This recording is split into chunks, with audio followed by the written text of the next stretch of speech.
समजा तुम्हाला कोणी मोकार म्हटलं तर काय होईल? अर्थातच राग येईल. पण तेच जर मी म्हटलं की यंदा पाऊस मोकार झालाय, तर मात्र आपण आनंदाने सुखावून जाऊ. म्हणजे बघा, माणसाला मोकार म्हटलं की कपाळावर आठ्या येतात, पण पावसाला मोकार म्हटलं की चेहऱ्यावर हसू उमटतं. शब्दाचा उच्चार तोच, पण संदर्भ बदलला की अर्थाचं पारडं कसं एका क्षणात उलटतं, याची ही केवळ एक छोटीशी झलक आहे. तर ही गंमत फक्त मोकारपुरतीच मर्यादित नाही. जर मी म्हटलं की बाजारात चिकार गर्दी होती, तर प्रश्न उभा राहतो की हे चिकार म्हणजे तरी नक्की किती? कधी एखादी गोष्ट मोकार असते तर कधी चिकार. पण यामागचं नेमकं गणित काय?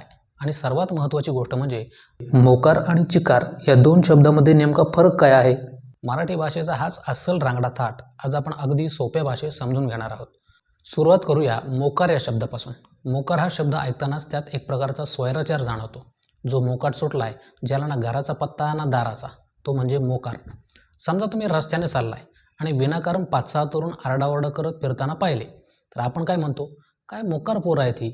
इथं आपण त्यांना खूप म्हणत नाही, तर आपण त्यांच्यातल्या शिस्तहीनपणावर बोट ठेवतोय. जेव्हा एखादी गोष्ट गरजेपेक्षा जास्त असते, पण ती नकोशी आणि त्रासदायक असते, तेव्हा तिला मोकार म्हटलं जातं. मुळात या शब्दाचा उगम मोकाट सुटण्यातून झालाय. जसं एखादं जनावर दावं तोडून मोकार सुटतं, तसंच जेव्हा एखादी गोष्ट कोणत्याही नियंत्रणाशिवाय किंवा नियमाशिवाय वागते, तेव्हा ती मोकार ठरते. उदाहरणात द्यायचं झालं तर जेव्हा पाऊस आपली सगळी बंधनं तोडून मनसोक्त बरसतो, तेव्हा आपण त्यालाही मोकार पाऊस म्हणतो. म्हणजे इथं तो वाईट नाही, तर तो मुक्त आहे. थोडक्यात काय, तर ज्या गोष्टीची लिमिट संपली आहे आणि जो आपल्याच धुंदीत सुसाट सुटला आहे, ती प्रत्येक गोष्ट मोकार असते. पण जर मोकार म्हणजे स्वैराचार असेल, तर चिकार म्हणजे काय? तर चिकार शब्द श्रीमंती आणि समृद्धीचं प्रतीक आहे. म्हणजेच तो समृद्धी या अर्थानं वापरला जातो. जेव्हा आपल्याला सांगायचं असतं की काहीतरी खूप जास्त आहे, तेव्हा खूप किंवा पुष्कळपेक्षा चिकार म्हणण्यात जो गोडवा आहे, तो वेगळाच आहे. चिकार म्हणजे एखाद्या गोष्टीचं अफाट प्रमाण.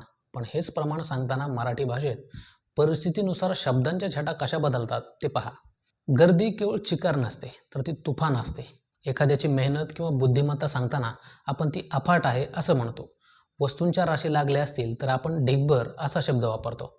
तर दुःख किंवा नुकसान व्यक्त करताना आतोनात हा शब्द त्या भावनेची तीव्रता अचूक पकडतो. म्हणजे बघा, गोष्ट जास्त असली तरी ती नेमकी कशी आहे हे सांगण्यासाठी आपल्याकडं शब्दांचा असा हा चिकार खजिना उपलब्ध आहे. आणि हाच खजिना जेव्हा महाराष्ट्राच्या मातीत राबणाऱ्या बळीराजाच्या आयुष्यात येतो, तेव्हा तो अभिमानाने म्हणतो, यंदा पीक चिकार आले. या एका वाक्यात त्याची वर्षभराची मेहनत, घाम आणि डोळ्यातली स्वप्न एकवटलेली असतात. पण आधी म्हटल्याप्रमाणे शब्दांच्या दुनियेत चिकार हा शब्द समृद्धी या अर्थाने वापरला जात असला, तरी दुर्दैव असं की जेव्हा राशीच्या राशी खाळ्यावर चिकार चढतात, तेव्हा बाजारातल्या भावाची घसरण काळजाला धडकी भरवते. निसर्गाने भरभरून दिला असलं तरी व्यवस्थेच्या कचाट्यात मात्र हा चिकार माल कवडीमोल ठरतो. घरात पीक चिकार असूनही जर खिशातला पैसा मोकार खर्च करावा लागत असेल, तर या कष्टाचं मोल नेमकं कुणी करायचं, हा खरा सवाल आहे. एकूणच मोकार आणि चिकार हे दोन्ही शब्द जरी जास्त या अर्थाभोवती फिरत असले, तरी त्यांचा स्वभाव मात्र पूर्णपणे वेगळा आहे. मोकार हा शब्द मर्यादा तुटल्याचं, नियंत्रण सुटल्याचं आणि सोयरपणाचं चित्र उभं करतो. तो कधी त्रासदायक वाटतो, तर कधी मुक्त करणारा.